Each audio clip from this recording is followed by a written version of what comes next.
Hello dear students. Today we are having day 22, video 13 for class 10. Today we will study about ozone layer of the chapter Our Environment.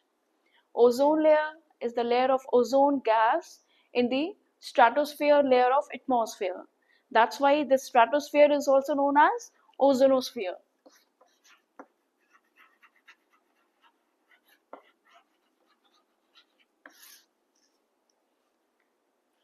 The ozone layer, it's a layer of ozone in the atmospheric layer called as stratosphere. अब क्योंकि stratosphere में ozone layer present होती है इसलिए इसे ozonosphere भी कहते हैं.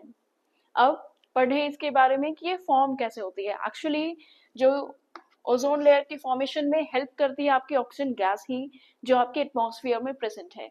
ये ऑक्सीजन गैस जो है हाई इंटेंसिटी के अल्ट्रावायलेट रेडिएशंस की वजह से इरिवर्सिबली, रिवर्सिबली भी कह सकते हैं आप इसको, रिवर्सिबली डिवाइड हो जाती है ऑक्सीजन एटम्स में, हाईली रिएक्टिव ऑक्सीजन एटम्स में. कैसे? जब यूवी रेडिएशंस ऑक्सीजन के ऊपर पड़ती हैं तब उसकी ऑक्सीजन गैस जो है उसके जो एटम्स हैं, टू एटम्स, वो एक दूसरे से डिसोसिएट हो जाते हैं. या आप इसको कह सकते हैं photo dissociation of oxygen gas in presence of high intensity UV radiations, which leads to the formation of two highly reactive oxygen atoms. These oxygen atoms, when combined with oxygen gas, they will form ozone. This ozone gas can be considered as good as well as bad. It is good because it absorbs ultraviolet radiations of the sun. And it is considered bad. Bad इसलिए कि अगर ozone gas आपके atmosphere में आ गई तो it's a very poisonous gas. आप इसे inhale करेंगे, सफोकेशन की वजह से आपकी डेथ हो जाएगी. ठीक है, तो फॉर्मेशन कैसे होगी? फोटो डिसोसिएशन होता है ऑक्सीजन गैस का in presence of high intensity ultraviolet radiations जो ऑक्सीजन को ब्रेक करती है और फॉर्म करती है two highly reactive oxygen atoms. These oxygen atoms, when combined with oxygen gas, it release ozone. And this ozone can be considered as good if it is helping us in absorbing ultraviolet radiations. And it is considered bad when if it comes to our atmosphere. It is a very poisonous gas. If we inhale it, we may die out.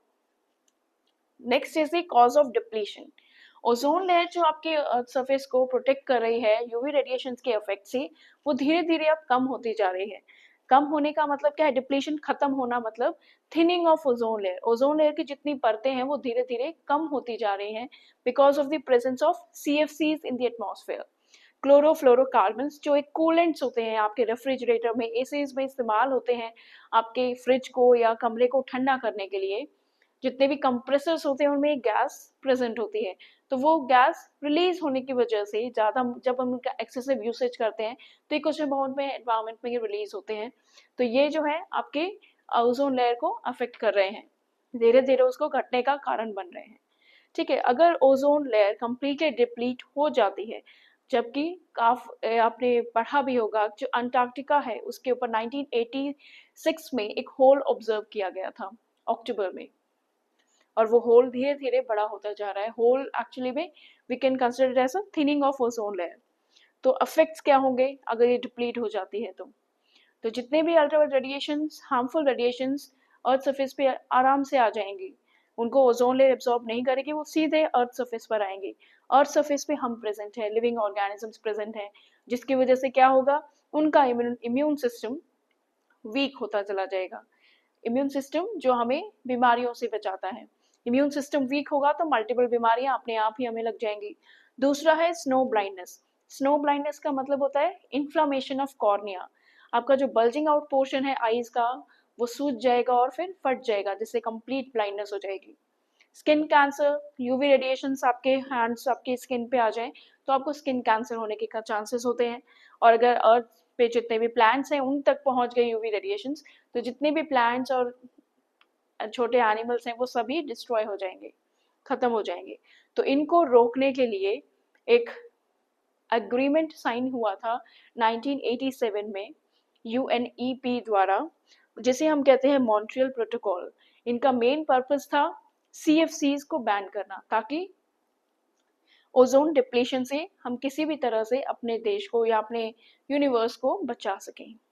ठीक है, तो this is all about ozone layer. आप इसे सुनेंगे, और भी कुछ videos हैं पीछे मेरे इसी टॉपिक से रिलेटेड, और भी डिटेल्ड में, आप उन्हें भी देख सकते हैं।